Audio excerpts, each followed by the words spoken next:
لە کاتێکدا ڕۆژهەڵاتی ناوەڕاست بەدەست ئاڵۆزی سەربازی و جەنگەوە دەناڵێنێت، عێراق خۆی لە بەردەم تاقیکردنەوەیکی سەختدا بینیوەتەوە. هێرشە بەردەوامەکانی سەر دامەزراوە سەربازیەکان و پێشێلکردنی سەروەری وڵات بەغدای خستوەتە دۆخێکەوە کە لە نێوان پاراستنی بێلایەنی و وەڵامدانەوەی سەربازیدا نەتوانێت هاوسەنگی ڕابگرێت.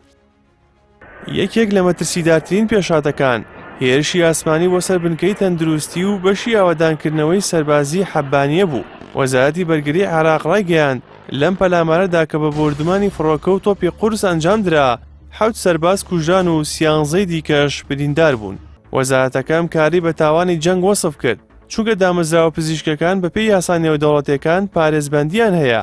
هاوکات وەزارەتەکە جەختی کردەوە کە ئەم دەستدرێژیە بێوەڵام نامێنێتەوە و مافی خۆیانە لە کات و شوێنی گونجاودا پەرچەکرداریان هەبێت. لە ڕووی سیاسی و یاساییەوە حکومەتی عێراق هەوڵ دەدات جڵەوی بڕارەکان لە دەستی دەوڵەتە بمێنێتەوە، بەڵام بەبوونی هێزەکانی حەشدی شەعبی و بەرەی مقاومە ئەم کارە بۆ حکومەتی عێراق لە ئەستەم نزیکە.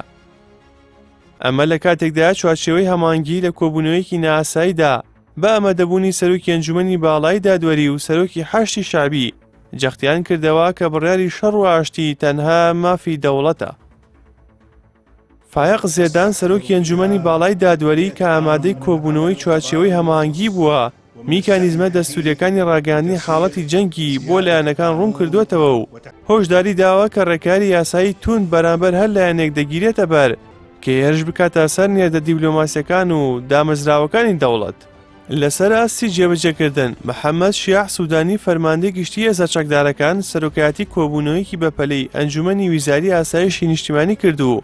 لەو کۆبوونەوەیدا بڕێدرا بە بەرەنگاربوونەوەی هەر هێشێکی درۆنی یان ئاسمانی کە دەکرێتە سەر بارەگاکانی حەشتی شەعبی. هەروەها وەزارەتی دەرەوە ڕاست پێدرا سکاڵا بگەێنێتە ئەنجومەنی ئاسایش و باڵوێزانی ئەمریکا و ئێرانیش بۆ پێدانی ناڕەزایی فەرمی بەرامبەر بردومانکردنی بارەگاکانی حەشت و پێشمەرگە بانگێشت بکات.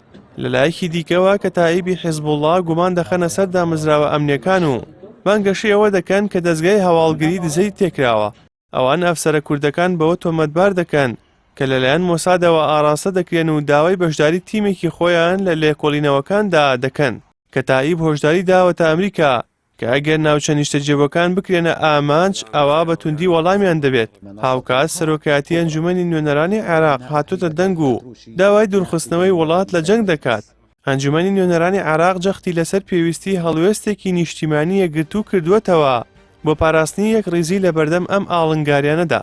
سیاسەتی فەرمی حکومەتی عێراق لەسەر بنەمای خۆپارێزی و بێلایەنیدا ڕێژراوە. سوودانیش دووپاتی کردوێتەوە کە ڕێگە نادەن خاکی عێراق بۆ هێرشکردنە سەر دراوسێکان یان گۆڕەپانی جەنگی لایەنەکان بەکار بهێنرێت.